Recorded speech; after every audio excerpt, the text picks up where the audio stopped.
Okay, let the differences of opinion begin.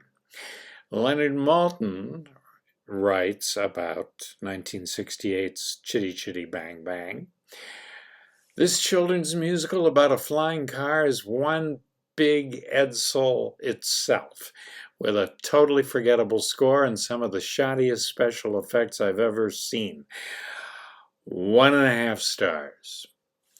And yet, Renata Adler in the New York Times, and she was no pushover, called it a fast, dense, friendly children's musical with something of the joys of singing together on a team bus on the way to a game.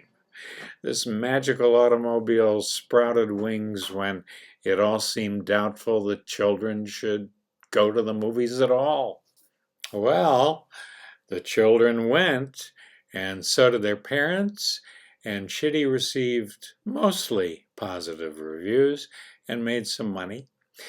As you might suspect, I still have the original soundtrack recording on LP. But don't you think it's unlikely that the child-friendly musical Chitty Chitty Bang Bang would be assembled by the same guys who gave us the James Bond franchise? I'm talking about producer Albert R. Briccoli with his whopping total of 17 007s, screenwriters Roald Dahl, who did You Only Live Twice, and Ken Hughes. By the way, that team's writing for Chitty was remarkably good, opined Renata Adler. Hughes also directed.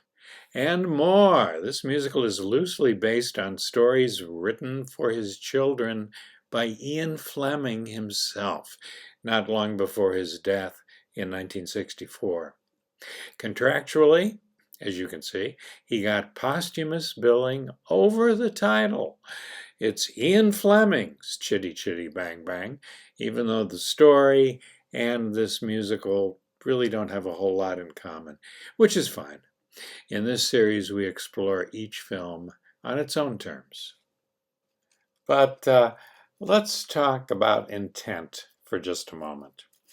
With the huge success of Mary Poppins hovering just 4 years in the background before Chitty began flying, United Artists set out to create a blockbuster of similar proportions, and they spent more than twice as much money on Chitty as Walt Disney had spent on Mary Poppins. The Poppins alumni included Dick Van Dyke, who is now 100, songwriters Richard M. and Robert B. Sherman, musical director Irwin Kostal, and choreographers Mark Burrow and Dee Dee Wood. They were all on hand for the insurance policy. But a blockbuster it was not. And here's one of the probable reasons. This is a terrific book, Roadshow, The Fall of Film Musicals in the 1960s.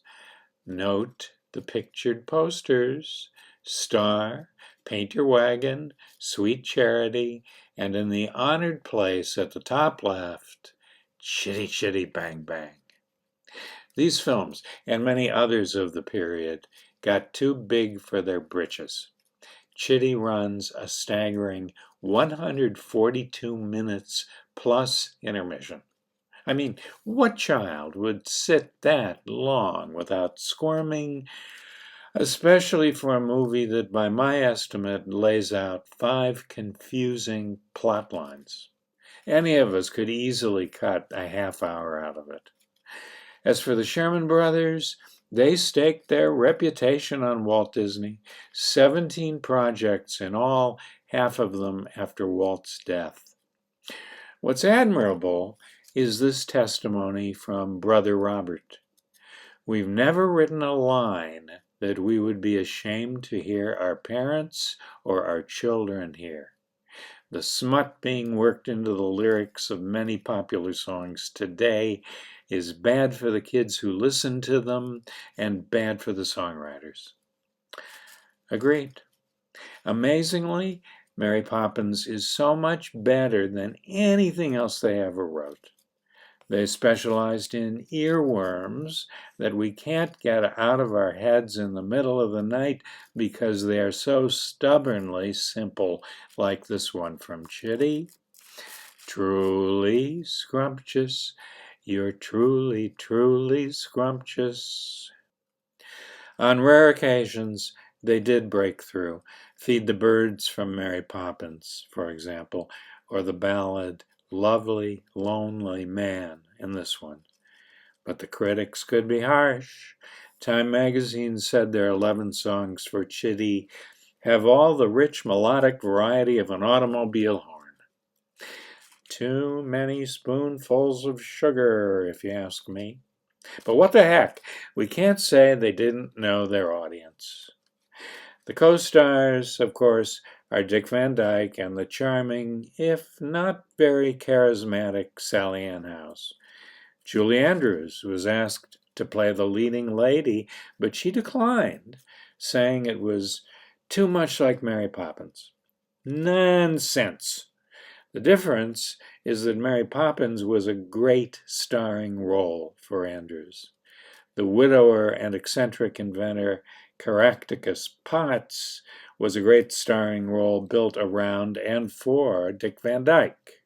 From me, he's the reason to invest 142 minutes in this musical, which my co-host Ashley Burnett has done numerous times through the years, and no doubt she's going to tell you why. Van Dyke said in 1968, "It's the best thing I've done. It's complete family entertainment, the kind of movie kids will enjoy as much as adults, and adults will enjoy as much as kids."